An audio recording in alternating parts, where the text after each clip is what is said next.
بسم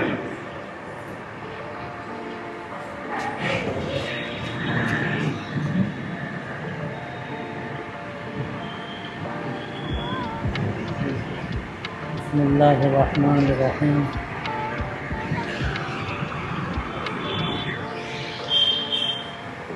الحمد للہ رب العالمین والصلاة والسلام علی سید المرسلین وخاتم النبیین سیدنا ونبینا ومولانا محمد وعلى آلہ وصحبہ اجمعین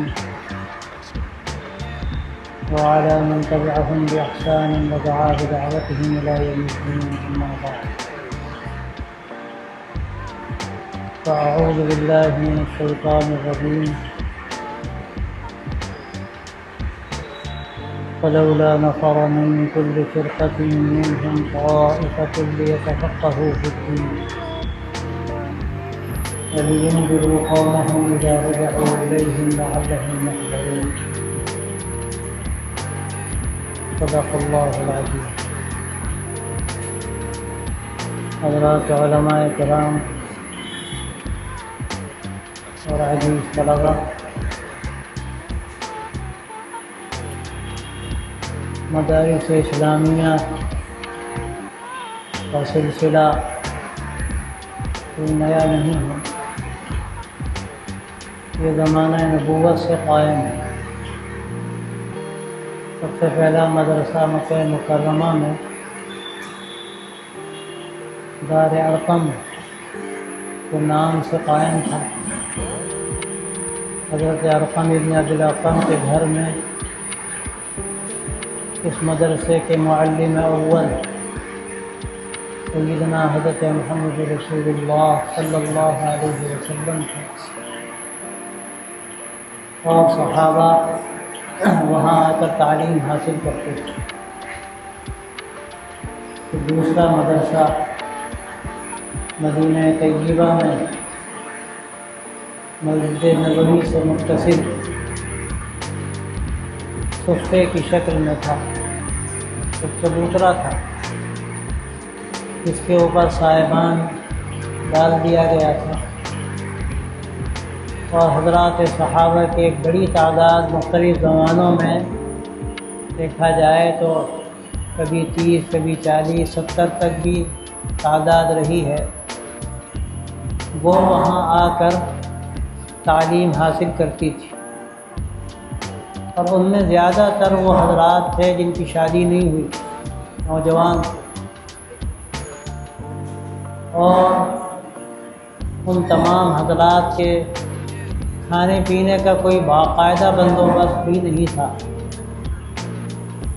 اس کا نتیجہ یہ بھی ہوتا تھا کہ کبھی کبھی بہت فقر و فاقے کی شکلیں سامنے آتی تھیں۔ حضرت ابو ہریرہ رضی اللہ تعالی عنہ خود فرماتے ہیں کہ کبھی فاقے کی وجہ سے میں غش کھا کر مسجد نبوی میں گر جاتا تھا، لوگ سمجھتے تھے مرگی کا دورہ ہے، لیکن وہ فاقے کی وجہ سے ایسا ہوتا تھا، مرگی کا دورہ نہیں ہوتا تھا۔ اور یہ بھی حدیث میں آتا ہے کہ اگر اللہ کے رسول صلی اللہ علیہ وسلم کے پاس کچھ صدقے کا مال آتا تھا تو آپ پورا کا پورا اہل صفہ میں تقسیم فرما دیتے تھے، اور اگر آپ صلی اللہ علیہ وسلم کو ہدیے میں کوئی چیز ملتی تھی، حضرات انصار رضی اللہ عنہم کے پاس سے کبھی برتن میں دودھ بھرا ہوا آتا تھا، کبھی اور کوئی کھانے پینے کی چیز آتی تھی، تو آپ صلی اللہ علیہ وسلم خود بھی نوش فرماتے تھے اور اہل صفہ کو بھی شریک فرما لیا کرتے تھے۔ اور اس کا واقعہ بھی آتا ہے کہ ایک مرتبہ حضرت ابو ہریرہ رضی اللہ تعالی عنہ کو شدید بھوک تھی اور کئی روز کا غالباً فاقہ تھا۔ آپ صلی اللہ علیہ وسلم کے گھر دودھ آیا، حضرت ابو ہریرہ رضی اللہ تعالی عنہ تشریف لائے، اور ان کو خیال ہوا کہ اس میں سے کچھ مجھے ملے گا تو میرا کام چلے گا۔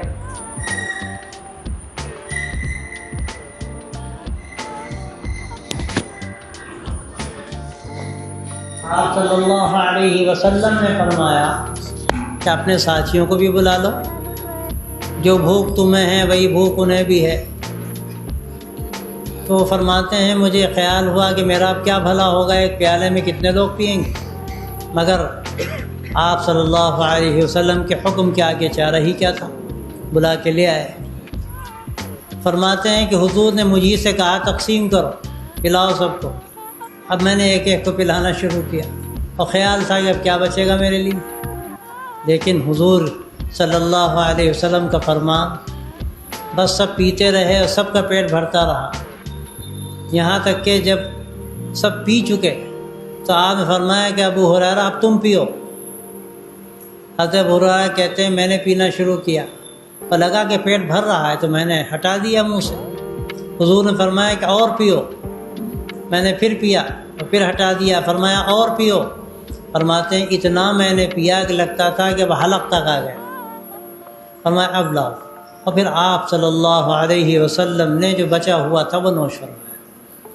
یہ حال تھا اصحاب صفہ کا، لیکن انہی کی ان قربانیوں کا نتیجہ ہے کہ دنیا میں یہ مدرسے قائم ہیں، اور ان مدرسوں کی کامیابی جب ہے کہ ان کی نسبت ان مدارس سے ہو، جب ان کی نسبت دار ارقم سے ہوگی اور صفہ نبوی سے ہوگی تو ان مدارس کے اندر جان باقی رہے گی، اور اگر ان کی نسبت دار ارقم اور صفہ نبوی سے نہ ہو تو یاد رکھیے کہ پھر ہمارے ان مدرسوں کی کوئی قیمت نہیں۔ ان کی شان یہی ہے، ان کے اندر جو جان ہے، روح ہے، اس کی سب سے بڑی جو بنیادی وجہ ہے وہ یہی ہے کہ ان کو نسبت حاصل ہے اللہ کے رسول صلی اللہ علیہ وسلم سے۔ یہ سلسلہ جو مدرسوں کا چلا، الحمدللہ دنیا کے مختلف علاقوں میں آپ ازہر کو دیکھتے ہیں کہ ایک یونیورسٹی ہے، وہ کیا تھا، پہلے مدرسہ تھا۔ اور اس کے علاوہ آپ دیکھیے جو بڑی بڑی یونیورسٹیاں ہیں، بعض ایسی یونیورسٹیاں جو 800 سال سے 1000 سال سے قائم ہیں، یہ ساری یونیورسٹیاں وہ ہیں جو اصل میں مدارس کی شکل میں قائم ہوئی تھی۔ بلکہ آپ یہ دیکھ لیجیے علی گڑھ مسلم یونیورسٹی کیا ہے، اس کا آغاز مدرسۃ العلوم سے ہوا تھا، یہ بھی مدرسہ تھا، بعد میں کچھ رنگ بدلا، کوئی ضرورتوں کا تقاضا ان کو ہوا، وہ اپنی ضرورتیں تھیں، شکل بدل گئی، اور ان کا ایک مقصد تھا، اس میں جس حد تک بھی وہ کامیاب ہوئے ہوں، اور یقیناً امت اسلامیہ کو اس سے نفع ہوا۔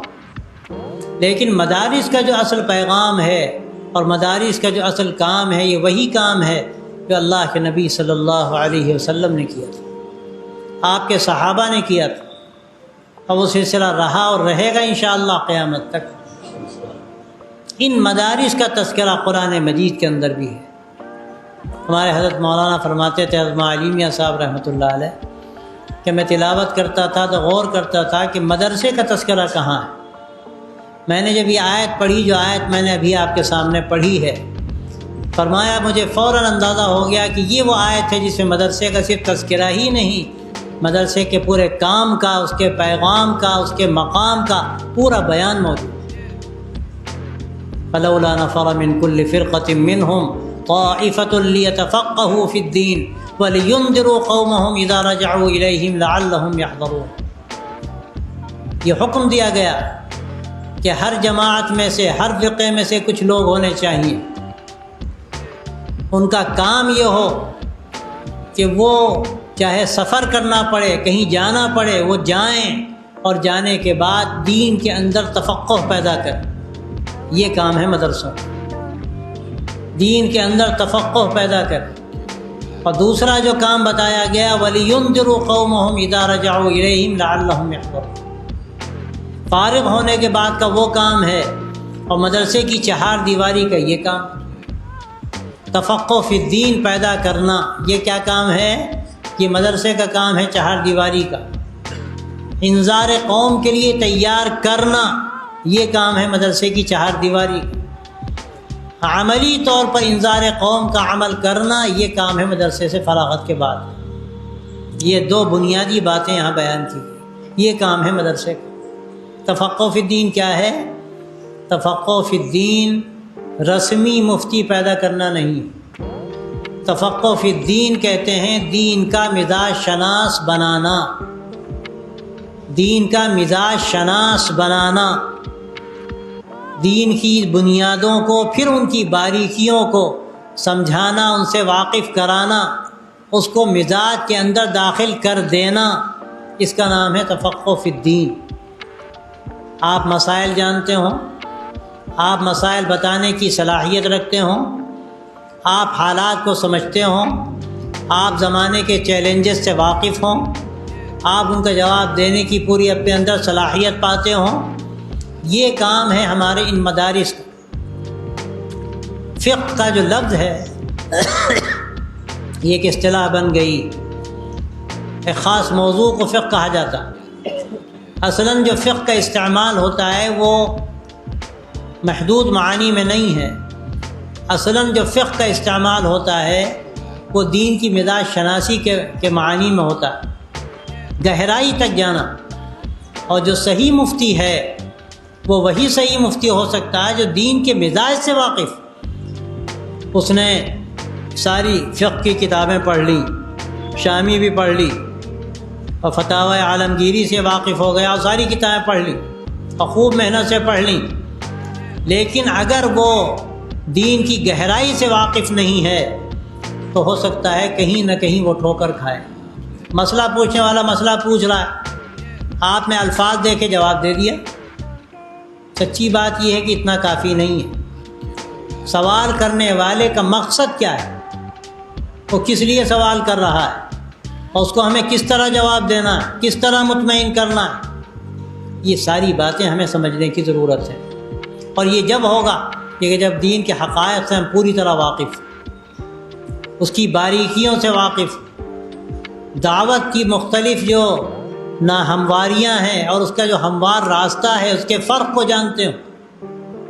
اس وقت دنیا، سچی بات یہ ہے کہ اسلام اور مسلمانوں کے پیچھے لگی۔ ہمارے اس ملک میں کیا ہو رہا، اگر ہم ہر ایک سے صرف نظر کر کے یہ سمجھتے ہیں کہ ہم محفوظ ہیں تو یاد رکھیے کہ ہماری بہت بڑی بھول ہے یہ۔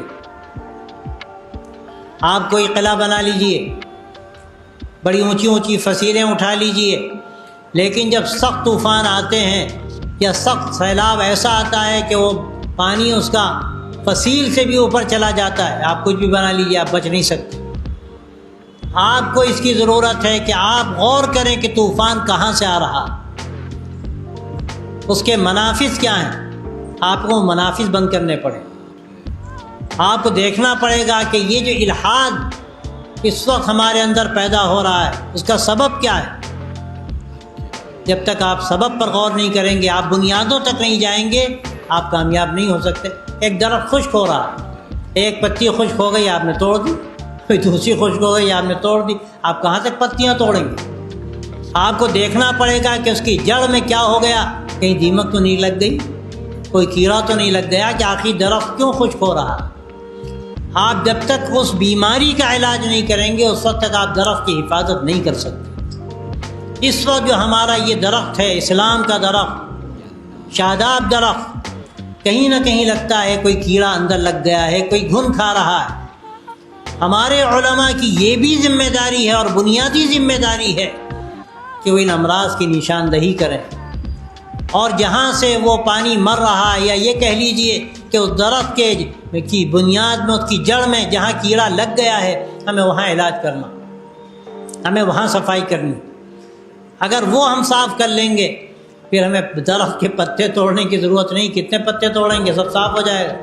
اور ایک دن وہ آئے گا کہ صرف اس کی لکڑی، اس کا تنا کھڑا رہ جائے گا، باقی سب ختم ہو جائے گا۔ ہمارے جو علماء ہیں ان کی بہت بڑی ذمہ داری ہے، اور اسی کا نام تفقہ فی الدین ہے۔ تفقہ فی الدین یہ نہیں ہے کہ آدمی صرف لکیر کا فقیر بن جائے۔ بہت سے لوگ کہتے ہیں کہ ہم تو لکیر کے فقیر ہیں۔ لکیر کا فقیر ہونا اگر اس معنی میں ہے کہ ہم خالص متبع ہیں، ہم اللہ کے نبی صلی اللہ علیہ وسلم کے متبع ہیں، ہم صحابہ کے متبع ہیں، ہم سلف کے متبع ہیں، اور ہمیں جو راستہ ہمارے بزرگوں نے ہمیں دیا ہے، سلف نے دیا ہے، ہم ان کے منہج اور مسلک سے کہیں منحرف ہونا نہیں چاہتے۔ ہاں یہ تو ٹھیک ہے کہ ہم لکیر کے فقیر ہیں، لیکن ہمارے ہی سلف نے جو راستے بنائے اور مختلف زمانوں میں جو فتنے وجود میں آئے اور ان فتنوں کا انہوں نے مقابلہ کیا، اگر آج ہم نے ان فتنوں کو نہیں سمجھا اور اپنے آپ کو مقابلے کے لیے ہمیں تیار نہیں کیا تو ہم لاکھ کہیں کہ ہم سلف کے راستے پر ہیں، ہم سلف کے راستے پر نہیں، ہم خیانت کر رہے ہیں۔ تفقہ فی الدین کا مطلب یہ نہیں ہے صرف کہ ہم نے علوم شریعت حاصل کر لیے کسی نہ کسی درجے میں، کتابیں کسی درجے میں سمجھ لی، پڑھانے کی صلاحیت بھی پیدا ہو گئی اور ماشاءاللہ فتویٰ دینے کی بھی صلاحیت پیدا ہو گئی۔ میرے بھائیوں، یہ ایک بہت بڑا کام، اس میں کوئی شبہ نہیں، لیکن یہ تنہا کافی نہیں۔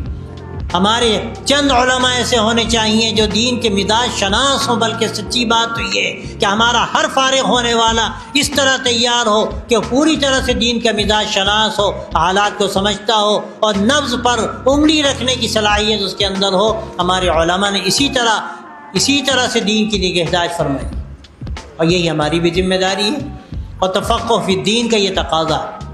تو بھائی اور دوستو، آپ حضرات جس عظیم مدرسے میں تعلیم حاصل کرتے ہیں، یہ مدرسہ مزاح علوم ہو یا دارالعلوم دیوبند ہو یا نظرۃ العلماء ہو، یہ بڑے بڑے مدارس جو آج سے 150 سال ہو گئے ان کو قائم ہوئے، تقریباً کسی کو 150 سال یا اس سے کم یا اس سے زیادہ، یہ آخر مدارس کیوں قائم ہوئے؟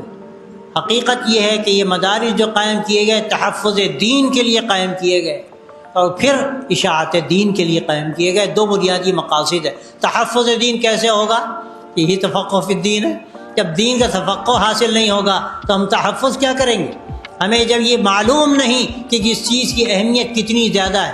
آپ دیکھیے، دین کا ایک ڈھانچہ ہے، اور ایسا ڈھانچہ ہے کہ ہر چیز اپنی جگہ پر ایسی فٹ ہے، آپ یہ یوں کہہ لیجئے کہ ایک خوبصورت گلدستہ ہے۔ ہم کیوں ڈھانچہ کہیں؟ ایک خوبصورت گلدستہ ہے، ہر پھول اپنی جگہ پر ایسا فٹ ہے کہ اس کا حسن اسی توازن کی وجہ سے قائم ہے جو توازن پھولوں کو سجانے میں استعمال کیا گیا ہے۔ اگر ایک پھول بھی اپنی جگہ سے ہٹا دیا جائے، اس کی جگہ کم کر دی جائے یا زیادہ کر دی جائے، اس کا حسن ختم ہو جائے۔ یہ اسلام جو اللہ نے ہمیں دیا، یہ دین کا جو اللہ نے ایک مزاج رکھا ہے، اس میں ایک اعتدال ہے، ہر چیز اللہ نے ایسی رکھی ہے جو اپنی جگہ فٹ ہے۔ آپ دیکھیے، کہتے ہیں بڑے خوبصورت ہیں وہ، خوبصورتی کا مطلب کیا ہوتا ہے؟ ہر چیز متوازن ہے، ہر چیز متوازن ہے، اعتدال کے ساتھ، یہ حسن کی علامت ہے۔ ناک جتنی ہونی چاہیے، آنکھیں جتنی ہونی چاہیے، کان جتنے ہونے چاہیے، رنگ جتنا ہونا چاہیے، خوبصورت ہے، گورا رنگ ہے، لیکن بعض گورا رنگ ایسا ہوتا ہے کہ بجائے خوبصورتی کے بدصورتی معلوم ہوتی۔ انگریزوں کو دیکھیے بدصورت معلوم ہوتے ہیں، رنگ بڑا ان کا گورا چٹا سرخ و سفید نظر آتا ہے، لیکن حسن نظر نہیں آتا، توازن نہیں۔ توازن سے حسن پیدا ہوتا ہے۔ کہتے ہیں ناک بڑی ہونا بڑے حسن کی علامت ہے۔ اب کسی کے 1 فٹ کی ناک ہو جائے، لوگ کہیں گے تماشا بن گیا اس کا، تو لوگ دیکھنے کے لیے آئیں گے، ہو سکتا ہے اس کو کہیں عجائب خانے میں رکھ دیا جائے، ٹکٹ لگے کہ فلاں کی ناک 1 فٹ کی ہے، اس کو دیکھو آج، یہ حسن کی علامت ہے۔ نہیں، حسن کیسے پیدا ہوتا ہے؟ توازن سے پیدا ہوتا ہے۔ آنکھیں بہت بڑی بڑی، اب کسی کی آنکھیں اتنی بڑی ہو جائیں، کہتے ہیں بڑی آنکھیں حسن کی علامت ہے، لیکن کتنی بڑی؟ توازن کے ساتھ۔ اگر توازن نہ ہو تو حسن ختم ہو جاتا ہے۔ اسی طرح اللہ نے اس دین کے اندر توازن رکھا ہے، ہر چیز کا اللہ نے خانہ رکھا ہے۔ ہمارے عقائد ہیں، بنیادی حیثیت رکھتے ہیں، کہ عبادات ہیں، فرائض ہیں، معاملات ہیں، معاشرت، ساری چیزیں اور ان کے خانے۔ اگر آدمی اس کا جو خانہ شریعت نے رکھا ہے، اس خانے میں کمی بیشی کرے گا تو حسن ختم ہو جائے گا، اور یہی اس وقت ہم سے بھول ہوتی۔ ہمارے علماء کا کام کیا ہے؟ اس توازن کو قائم رکھنا، اور یہ توازن جب قائم رہے گا جب دین کے اندر تفقہ پیدا ہوگا، یعنی آدمی دین کا مزاج شناس بنے گا۔ اللہ کے نبی صلی اللہ علیہ وسلم کی مبارک زندگی کو دیکھیے، آپ کا ازواج مطہرات کے ساتھ حال کیا تھا۔ ایک مثال عرض کرتا ہوں، لوگ کہتے ہیں گھر والوں کے ساتھ اچھا معاملہ کرنا چاہیے، آپ نے خود فرمایا کہ تم میں سب سے بہتر وہ ہے جو گھر والوں کے لیے سب سے بہتر ہو، اور میں اپنے گھر والوں کے لیے سب سے زیادہ بہتر ہوں۔ اور حدیث میں اس کی مثال دی گئی۔ حضرت عائشہ رضی اللہ تعالی عنہ فرماتی ہیں، آپ ہم سے بیٹھے باتیں کرتے تھے، ہنسی کی باتیں بھی ہوتی تھی، اذان ہوتی تھی، اس طرح کھڑے ہو جاتے تھے گویا آپ ہم کو پہچانتے ہی نہیں۔ اب آپ غور کیجیے، توازن، ایک طرف گھر والوں کے ساتھ سلوک، ان کا خیال رکھنا اور تھوڑا بہت کھیل کرنا۔ آپ نے ایک مرتبہ حضرت عائشہ سے فرمایا چلو دوڑ کا مقابلہ کریں، کسی اس میں پہاڑی علاقے میں دوڑ کا مقابلہ ہوا تو عائشہ آگے چلی گئی، اس وقت چھریرے بدن کی تھی وہ۔ اس کے بعد پھر کچھ عرصے کے بعد دوڑ کا مقابلہ ہوا، تو اس کے بعد کیا ہوا، حضور صلی اللہ علیہ وسلم آگے نکل گئے، حضرت عائشہ تھوڑا سا مبدن ہو گئی تھی، وہ پیچھے رہ گئی، آپ نے فرمایا بدلہ ہو گیا۔ یہ باتیں کیا ہیں؟ یہ باتیں وہ ہیں جو انسانی نفسیات سے تعلق رکھتی ہیں۔ یہ دین کا، یہ مزاج ہے دین کا۔ ایک طرف یہ باتیں سکھائی گئیں، لیکن اس میں توازن چاہیے۔ اب کوئی بس سارے گھر والوں کی فکر میں لگ جائے اور ساری فکریں چھوڑ دے، توازن کہاں قائم رہا؟ گھر والوں کا جو حق ہے وہ حق ادا کیا جائے، پھر امت کا جو حق ہے وہ حق ادا کیا جائے۔ جہاں قربانی کی ضرورت ہے قربانی دی جائے، کہیں فرض عین ہوتا ہے نکلنا، کہیں فرض کفایہ ہوتا ہے نکلنا، اور کہیں نکلنا کبھی کبھی ایسا بھی ہوتا ہے کہ ناجائز ہو جاتا ہے۔ حضور پاک صلی اللہ علیہ وسلم سے ایک صحابی نے فرمایا کہ اللہ کے نبی اجازت دیجیے جہاد میں نکلنے کے لیے۔ آپ نے فرمایا تمہارے ماں باپ زندہ ہیں؟ انہوں نے کہا ہاں۔ فرمایا ففیہما فجاہد، جاؤ وہیں جا کر جہاد کرو۔ کیا مطلب ہے اس کا؟ ان کو تمہاری ضرورت ہے، تم بھی چلے جاؤ گے، ان بیچاروں کا کیا ہوگا؟ اب یہاں پر جہاد جو کہ معمولی عبادت نہیں، لیکن آپ ان کے لیے یہ فرمایا کہ جاؤ گھر والوں کی خدمت کرو۔ یہ دین کا توازن ہے۔ اگر یہ توازن ہے تو دین اپنے پوری آب و تاب کے ساتھ قائم ہے، اور اگر یہ توازن نہ رہے گا تو مسائل پیدا ہو جائیں۔ اور اس وقت سب سے بڑا مسئلہ عالمیہ یہی ہے کہ اس توازن میں کہیں نہ کہیں ایسا ہو رہا ہے، ہماری ناہمواریاں ایسا گل کھلا رہی ہیں کہ اس کی خوبصورتی متاثر ہو رہی۔ تو ایک یہ ہماری ذمہ داری ہے کہ تفقہ فی الدین کا جو عمل ہے اس میں ہم گہرائی تک جائیں، دین کو سمجھنے کی کوشش کریں۔ اور دین سب سے زیادہ جو سمجھ میں آتا ہے وہ سیرت طیبہ سے سمجھ میں آتا ہے۔ حضور پاک صلی اللہ علیہ وسلم کی سیرت، اور اس کے بعد صحابہ کی سیرت، اور پھر اس کے بعد سلف کی سیرت، بزرگوں کی سیرت۔ یہ وہ حالات و واقعات ہوتے ہیں جس سے ہمیں بہت کچھ راستہ ملتا ہے۔ یہ پہلی چیز۔ اور دوسری چیز ہے لِيُنذِرُوا قَوْمَهُمْ إِذَا رَجَعُوا إِلَيْهِمْ، ہمارا کام کیا ہے، کیوں ہم یہ محنت کر رہے ہیں؟ فرمایا اس لیے تاکہ جب اپنے اپنے علاقوں میں جائیں، اپنی قوم کے پاس جائیں تو ان کو خبردار کریں۔ انذار کا لفظ استعمال کیا۔ انذار کے معنی آتے ہیں ڈرانے کے۔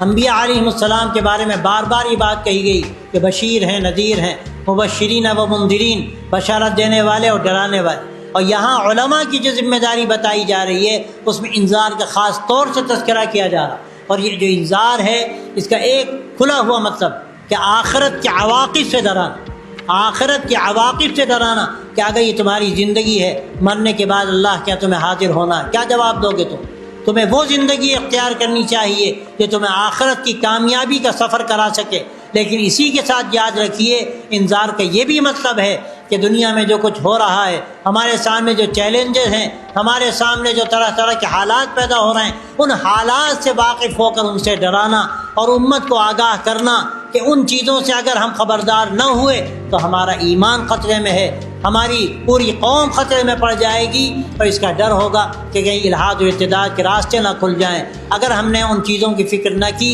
تو یہ سارے خطرات ہمارے سامنے آئیں گے، اور ان خطرات سے ڈرانا اس کا بھی نام انذار ہے، اس کو بھی انذار کہتے ہیں۔ آخرت کے عواقب سے بھی ڈرانا، اور دنیا میں جو ہمارے سامنے مسائل ہیں، جو ہمارے سامنے خطرات ہیں، جو چیلنجز ہیں، ان سے بھی ڈرانا اور ان سے آگاہ کرنا امت کو، اس کا نام بھی انذار۔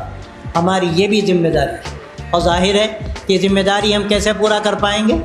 یہ ذمہ داری ہم جبھی پورا کر سکتے ہیں، یاد رکھیے، کہ جب ہم لوگوں کے حالات سے واقف، ہم لوگوں کی نفسیات سے واقف، ہم لوگوں کے اندر کے تقاضوں سے واقف ہوں، ان کی تاریخ سے واقف ہوں۔ اور پھر ایک بات اور میں عرض کرتا ہوں، یہ بڑی اہم بات ہے کہ ہم لوگوں کی زبان سے واقف ہیں۔ ہمیں جن لوگوں میں کام کرنا ہے، اگر خدا نخواستہ ہم ان کی زبان سے واقف نہیں تو یہ کار نبوت ہم کیسے پورا کر سکتے ہیں؟ قرآن مجید میں آپ دیکھیے جگہ جگہ یہ بات کہی گئی کہ ہر نبی کو جو بھیجا گیا بلسان قومی، بلسان قومی، بلسان قومی، قوم کی زبان کے ساتھ اس کو بھیجا گیا۔ ہر نبی کو اسی قوم میں سے اٹھایا گیا، اس قوم کے نفسیات کے سمجھنے والے، اس قوم ہی کے ایک فرد، اور ظاہر ان کی زبان سے پوری طرح واقف۔ انہوں نے جس طرح سمجھایا اور اپنا دل نکال کر رکھ دیا، ظاہر ہے کہ اس کا جو اثر پڑتا ہے وہ باہر کا کوئی آدمی آ کر بات کہے، ایک دوسری زبان کا استعمال کرے، اس کا وہ اثر نہیں پڑتا۔ قرآن مجید بلسان القوم کا جو بار بار ذکر ہے وہ اسی لیے ہے کہ ہمارے علماء کی یہ بھی ذمہ داری ہے کہ ہم اپنے علاقوں کی زبان سے واقف ہوں. ہم ہندی علاقے کے ہیں تو ہم ہندی سے واقف ہوں. ہم اگر دوسرے صوبوں کے ہیں، تامل ناڈو سے آئے ہیں تو ہم تامل سے واقف ہوں. ہم کرناٹک سے آئے ہیں تو ہم کناڑی سے واقف ہوں. ہم بنگال سے آئے ہیں تو ہم بنگالی سے واقف ہوں. یا جتنے صوبے ہندوستان میں ہیں اور وہاں کی اپنی اپنی زبان ہے، یا دوسرے ملکوں کے لوگ جہاں انگریزی بولی جاتی اور ایک عام عالمی زبان انگریزی ہے جو دنیا میں اس وقت حاوی ہے، کم از کم ہمیں انگریزی زبان سے واقفیت، تو اگر عالمی سطح پر ہمیں دین کی خدمت انجام دے دی. بلسان القوم کی بڑی اہمیت ہے. انذار قوم جب ممکن ہوگا کہ جب ہم زبان سے بھی واقف ہوں. اور ایک قدم میں آگے بڑھ کے کہتا ہوں جو بات میں نے پہلے کہی کہ ہم ان کی تاریخ سے بھی واقف، ہم ان کی نفسیات سے واقف ہیں. ایک بات یاد رکھیے، اگر ہم نفسیات سے واقف نہیں ہیں تو ہو سکتا ہے ہم ایسی بات کہہ دیں جو بجائے مفید ہونے کے مضر ہو جائے. ایک یاد رکھیے، دعوت کا بہت بنیادی اصول ہے. ہمارے حضرت مولانا یہ بات فرماتے تھے کہ دیکھو ایک بات یاد رکھو، تمہیں دعوت کا کام کرنا ہے تو کبھی بھی بند دروازے کو زبردستی مت توڑو یا اس کو زبردستی مت کھلواؤ. اس دروازے سے داخل ہو جو دروازہ کھلا ہوا، اجازت لے کر داخل ہو. جب تم اجازت لے کر کھلے دروازے سے داخل ہوگے تو تمہاری حیثیت مہمان کی ہوگی، تمہاری بات سنی جائے گی. اور تم دروازہ توڑ کر جاؤ گے تو تمہاری حیثیت ڈاکو کی ہوگی، چور کی ہوگی، تمہاری کون بات سنے گا؟ تو کھلا دروازہ کیا ہے؟ کھلا دروازہ یہ ہے کہ آپ پہلے وہ بات کہیے کہ سننے والا آپ سے کہیں نہ کہیں متاثر ہو، وہ آپ کو خیر خواہ سمجھے، اپنا سمجھے. آپ جب پہلے مرحلے میں وہ بات کہیں گے اور وہ آپ کو اپنا سمجھے گا تو اس کے بعد ساری باتیں سننا اس کے لیے آسان ہو جائے. یہ کھلا دروازہ، اور قرآن مجید میں اس کا ذکر ہے. آپ صلی اللہ علیہ وسلم سے خطاب کر کے یہ بات کہی گئی کہ آپ اہل کتاب کو خطاب کر کے یہ فرما دیجئے، تعالوا الی کلمۃ سواء بیننا وبینکم الا نعبد الا اللہ. آپ کو خطاب کر کے کہا جا رہا ہے کہ آپ اہل کتاب سے یہ فرما دیجئے کہ ایسی بات کی طرف آ جاؤ کہ ہم میں تم میں برابر ہے، اور وہ یہ ہے کہ ہم ایک اللہ کی بندگی کریں. اہل کتاب بھی اس کے مدعی تھے اور آپ حقیقت توحید کے داعی تھے. یہ ایک ایسا معمولی اشتراک تھا، صرف کلمے کا اشتراک کہہ لیجیے، حقیقت کا اشتراک نہیں تھا. لیکن کلمے کے اشتراک کو بھی آپ صلی اللہ علیہ وسلم کو حکم ہو رہا ہے کہ آپ اس کا استعمال فرمائیے، اس کو کلمہ سوا بنا دیجیے. یہ کلمہ سوا کیا ہے؟ کامن پوائنٹ، ایک مشترک پوائنٹ، ایسا کوئی نقطہ کہ جس کو آپ کا مخاطب بھی تسلیم کرتا ہو. ہمارے حضرت مولانا علی میاں رحمۃ اللہ علیہ نے اس ملک میں اس کلمہ سوا کے لیے پیام انسانیت کا کام شروع کیا. پیام انسانیت کا کام مولانا شروع کیا، اسی لیے آپ نے شروع کیا کہ یہ کلمہ سوا اس ملک میں ہے. یہ تو ایسی قوم شرک میں ڈوبی ہوئی کہ کہتے ہیں جتنے کنکر اتنے شنکر. آپ یہاں توحید کی بات تو کہہ نہیں سکتے تھے. آپ یہاں اگر وہ کلمہ سوا کوئی استعمال کر سکتے ہیں کامن پوائنٹ، تو وہ انسانیت ایسی چیز ہے جس کو ہر انسان مانتا، جس کو کوئی بھی قوم کا آدمی ہو، کسی مذہب کا اور کہیں کا رہنے والا ہو. انسانیت ایسی چیز ہے کہ جس کو ہر شخص تسلیم کرتا. آپ انسانیت کی بات کیجیے، محبت کی بات کیجیے، آپ دوسروں کی خدمت کی بات کیجیے. یہ ایسی باتیں ہیں جس سے دل پسیجتا ہے. آپ جب اس طریقے پر لوگوں کو قریب کریں گے، وہ آپ کے قریب آئیں گے. اس کے بعد بھی ہماری ذمہ داری ہے، اور یہ ایسی ذمہ داری ہے کہ اللہ نے ہمیں اس ملک میں اس کا موقع دیا ہے کہ اپنے طرز زندگی سے ہم لوگوں کے سامنے پیش کریں کہ اسلام کیا ہے. ہماری زندگی ایسی ہو کہ وہ اسلام کی ترجمانی کرنے والی ہو. اگر اپنی زبان سے ہم نے ایسی باتیں کہیں جو لوگوں کو قریب کرنے والی ہیں، پھر اپنے طرز عمل سے ہم نے دکھلایا کہ اسلام ہمیں کیا سکھاتا ہے، تو میں آپ سے صاف کہتا ہوں کہ اس سے قوموں کی تقدیریں بدل جاتی ہیں. میں اس کی مثال دیتا ہوں صلح حدیبیہ کی. صلح حدیبیہ کیا ہے؟ آپ صلی اللہ علیہ وسلم نے جب صلح فرمائی، دب کر صلح فرمائی، اس کی آپ شرائط دیکھیے، لگتا تھا کلیجے منہ پہ آ جائیں گے. پوری تفصیل اس کا موقع نہیں اس مختصر وقت میں، لیکن جو بات میں آپ سے عرض کرنا چاہتا ہوں وہ یہ ہے کہ صلح حدیبیہ کے بعد کا زمانہ جو ملنے جلنے کا زمانہ ہے، آپس کے کاروبار کا زمانہ ہے. مکے والے مدینے آئے، مدینے والے مکے گئے. یہ مدت ایسی تھی کہ لوگوں کو دین سمجھنے کا موقع ملا، مسلمانوں کو سمجھنے کا موقع ملا، ورنہ اس سے پہلے ایسی دشمنی تھی اور ایسا جنگ و جدال تھا کہ آنکھیں کھولنے کا موقع نہیں تھا.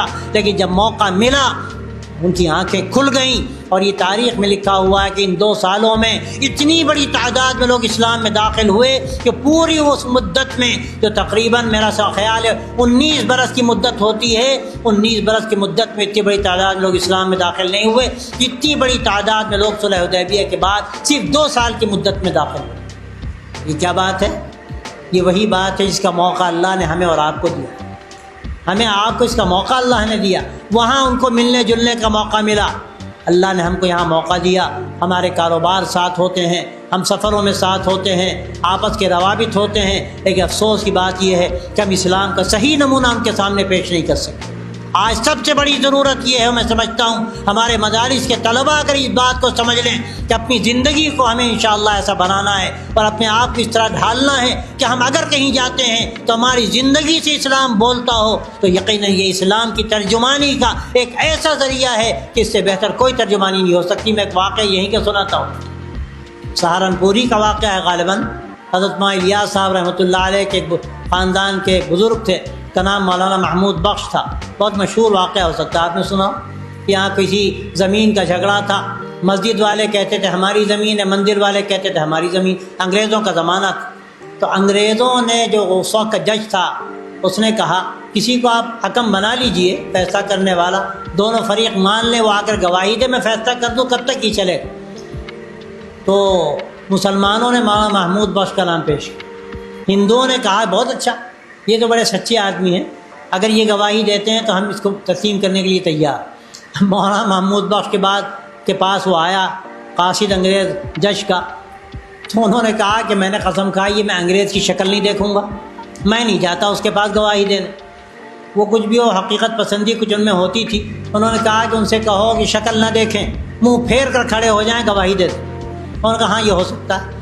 وہ گئے اور منہ پھیر کے کھڑے ہو گئے انگریز کے سامنے، اور انہوں نے گواہی دی کہ میں جانتا ہوں، میں بوڑھا آدمی ہوں، شروع سے مجھے پتہ ہے یہ جگہ مسجد کی نہیں ہے، مندر کی۔ ایک شور ہوا عدالت میں۔ انگریز جج نے جو یہ بات سنی، عجیب و غریب جملہ اس نے کہا، میں اس جملے کو آپ کے حوالے کرنا چاہتا ہوں۔ اس نے کہا کہ مسلمان مقدمہ ہار گئے لیکن اسلام جیت گیا۔ مسلمان مقدمہ ہار گئے لیکن اسلام جیت گیا۔ کیسے اسلام جیت گیا؟ جب دیکھا ان ہندوؤں نے کہ ایک اللہ کا بندہ ایسی سچائی کے ساتھ گواہی دے رہا ہے، نہ جانے یہ ان کا طرز عمل کتنوں کی ہدایت کا ذریعہ بنا۔ میرے دوستو، اسی کی ضرورت ہے، ہم نمونہ پیش کریں۔ ہمارے حضرت مولانا علی میاں رحمۃ اللہ علیہ کا واقعہ بھی میں بہت سناتا ہوں، اور چونکہ سہارنپور سے بھی اس کا بھی کچھ نہ کچھ تعلق ہے کہ حضرت مولانا تشریف لا رہے تھے لکھنؤ سے سہارنپور حضرت شیخ کی خدمت میں، اور مولانا عبداللہ صاحب کاپودروی رحمۃ اللہ علیہ جو گجرات کے بہت بڑے عالم ہیں، ان کی ابھی 2 سال پہلے وفات ہوئی ہے، اس سے کچھ کم و بیش، وہ ساتھ تھے۔ انہوں نے مجھے کم از کم 3 مرتبہ ایک قصہ سنایا۔ وہ کہنے لگے ہم لوگ ٹرین میں بیٹھے تو ایک اس میں کوپے میں 4 سیٹیں تھیں، 2 نیچے کی 2 اوپر کی۔ سامنے کی جو 2 سیٹیں تھیں وہ 2 ہندوؤں کی تھیں، نوجوان تھے، اور ان میں ایک ممبر اسمبلی تھی، اور سامنے کی 2 سیٹیں نیچے اوپر کی تھی، نیچے مولانا کی، حضرت معلیمیہ کی، اوپر عبداللہ کاپودروی کی۔ مولانا کا طریقہ تھا، جب بیٹھتے تھے تو انسانیت کی محبت کی بات کرتے تھے، باتیں ہونے لگی۔ رات کا وقت ہوا، ایک بوڑھی خاتون بغل کے کوپے سے آئی اور کہنے لگی، اس کی تلک لگا ہوا تھا، ہندو خاتون تھی، میری سیٹ اوپر کی ہے اور نیچے دونوں سینئر سٹیزن ہیں، بوڑھے ہیں، میں ان سے درخواست نہیں کر سکتی۔ اب اگر آپ میں سے کوئی نیچے مجھے سیٹ دے دے اور اوپر وہ چلا جائے تو میں سو سکوں گی، ورنہ میں رات بھر جاگتی رہوں گی۔ اب وہ دونوں ہندو نوجوان تھے، خاموش بیٹھے رہے، کوئی ٹس مس نہیں ہوا۔ جب مایوس ہو کر وہ جانے لگی تو حضرت مولانا علی میاں صاحب رحمۃ اللہ علیہ نے فرمایا، بہن فکر نہ کرو، یہ میری نیچے کی سیٹ ہے، تم یہاں آ کر سو جا۔ اب اس پر اثر پڑا کہ ایک مسلمان داڑھی والا جو بڑھاپے کی منزل میں ہے، اس کے سفید داڑھی، یعنی داڑھی کے بال سفید ہو رہا ہے، اور شیروانی ملبوس وہ پیشکش کر رہا ہے، اور یہ دونوں ہندو بیٹھے ہیں، یہ بولتے نہیں۔ اس پر ایک اثر پڑا، وہ چلی گئی، گویا کہ دل پہ ایک اس کے کچوکا لگا کہ اسلام اور مسلمان یہ دونوں کیسے ہوتے ہیں۔ جب چلی گئی وہ تو مولانا عبداللہ صاحب نے کہا، حضرت آپ نے تو بڑا غضب کیا، آپ کیا کریں گے؟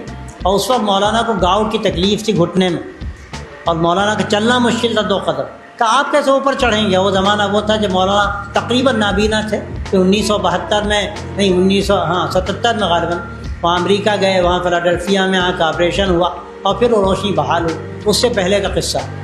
تو عبداللہ صاحب کہنے لگے کہ اب آپ کیا رات بھر بیٹھیں گے، آپ نے تو اپنی سیٹ دے دی۔ تو حضرت مولانا نے عجیب و غریب جملہ کہا۔